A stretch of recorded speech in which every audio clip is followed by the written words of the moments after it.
Assalamualaikum warahmatullahi wabarakatuh. Nama saya Siti Sairani. Saya mahasiswi dari Prodi Pendidikan Matematika dan di sini saya membawakan materi penyajian data. Penyajian data. Pengertian penyajian data. Penyajian data merupakan salah satu kegiatan dalam pembuatan laporan hasil penelitian yang telah dilakukan agar dapat dipahami dan dianalisis sesuai dengan tujuan yang diinginkan. Data yang disajikan harus sederhanaan hasil agar mudah dibaca. Penyajian data juga dimaksudkan agar para pengamat dapat dengan mudah memahami apa yang kita sajikan untuk selanjutnya dilakukan penilaian atau perbandingan dan lain-lain. Jenis-jenis data dapat dibagi berdasarkan sifatnya, sumbernya, cara memperolehnya, dan waktu pengumpulannya. Jenis data berdasarkan sumbernya. Berdasarkan sumbernya dapat dibagi menjadi dua bagian, yaitu data kualitatif, merupakan data yang bukan berupa bentuk angka. Contoh data kualitatif yaitu seperti kuesioner, pernyataan dalam suasana kerja dalam perusahaan. Kedua, data kuantitatif, merupakan data berbentuk angka seperti data berdasarkan pendapatan atau saham pada perusahaan yang berbentuk angka. Jenis data berdasarkan cara mendapatkannya. Data berdasarkan cara mendapatkannya dibagi menjadi dua bagian, yaitu data primer, merupakan data yang didapatkan atau dikumpulkan melalui studi-studi sebelumnya yang diterbitkan oleh berbagai instansi lain. Dalam jenis ini biasanya sumbernya tidak langsung berupa arsip-arsip resmi. Kedua, data sekunder, merupakan data yang didapatkan dengan cara sendiri-sendiri atau perorangan yang secara langsung dari objek yang akan diteliti untuk kepentingan studi, biasanya berupa observasi atau interview. Jenis data berdasarkan waktu pengumpulannya. Data berdasarkan waktu pengumpulannya dibagi menjadi dua bagian, yaitu data berkala atau time series, merupakan data yang dikumpulkan dari waktu ke waktu. Data ini biasanya digunakan untuk melihat perkembangan dari hari ke hari berikutnya. Nah, kedua, data cross-sections, merupakan data yang dikumpulkan pada waktu tertentu yang digunakan untuk menggambarkan keadaan kegiatan pada waktu itu juga, seperti penelitian yang menggunakan kuesioner. Tabel. Penyajian data dalam bentuk tabel bertujuan untuk memberikan informasi dan gambaran mengenai jumlah secara rinci, sehingga memudahkan untuk dilakukan analisis terhadap data tersebut. Misalkan, hasil ulangan bahasa Indonesia 37 siswa kelas 11 SMA 3 disajikan dalam tabel di bawah ini.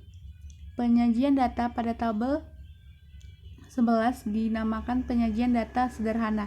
Dari tabel 11 Anda dapat menentukan banyak siswa mendapatkan nilai 9, yaitu sebanyak 7 orang. Berapa orang siswa mendapatkan nilai 5? Nilai berapakah yang paling banyak diperoleh oleh siswa? Jika data hasil ulangan bahasa Indonesia itu disajikan dengan cara mengelompokkan data nilai siswa diperoleh oleh frekuensi berkelompok seperti pada tabel 2. Tabel 2 dinamakan tabel distribusi. Nih, tabel 1. Nilainya 2, 4, 5, 6, 7, 9, dan 10. Frekuensinya 7, 3, 5, 4, 10, 7, 1. Itu frekuensi.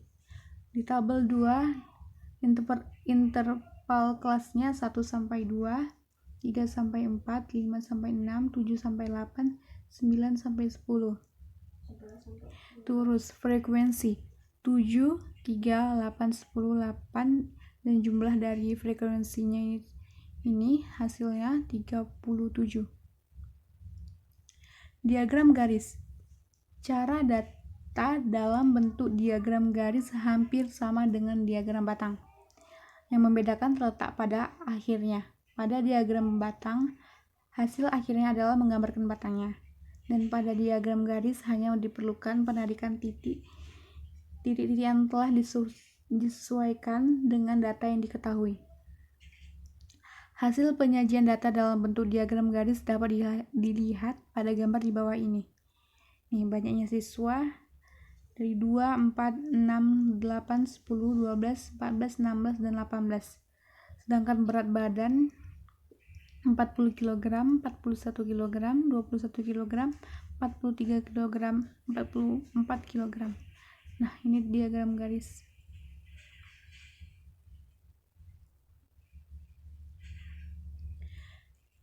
Diagram batang. Penyajian data ke dalam bentuk diagram batang cukup mudah dilakukan dibandingkan diagram lingkaran. Hanya perlu menyesuaikan keterangan data dan banyak data pada masing-masing sumbu X dan Y. Selanjutnya, hanya perlu menggambarkan batangnya sesuai data yang diketahui. Penyajian data dalam bentuk diagram batang dapat dilihat pada gambar di bawah ini. Nih, banyaknya siswa seperti tadi kayak diagram garis.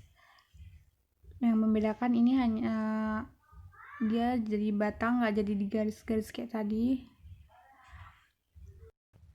Diagram lingkaran. Penyajian dalam bentuk lingkaran dibedakan menjadi dua, yaitu dalam bentuk persen dan dalam bentuk derajat.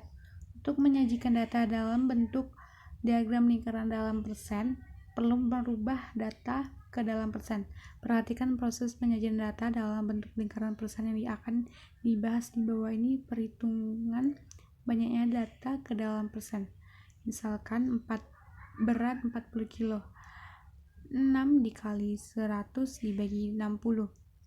Hasilnya 10%. Dan selanjutnya seperti itu. Setelah mendapatkan data dalam bentuk persen seperti data di samping tadi, buatlah diagram lingkarannya sesuai seperti terlihat pada gambar di bawah ini.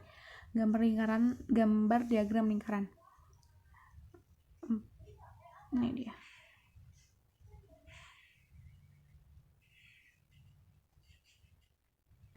Saya ucapkan wassalamualaikum warahmatullahi wabarakatuh.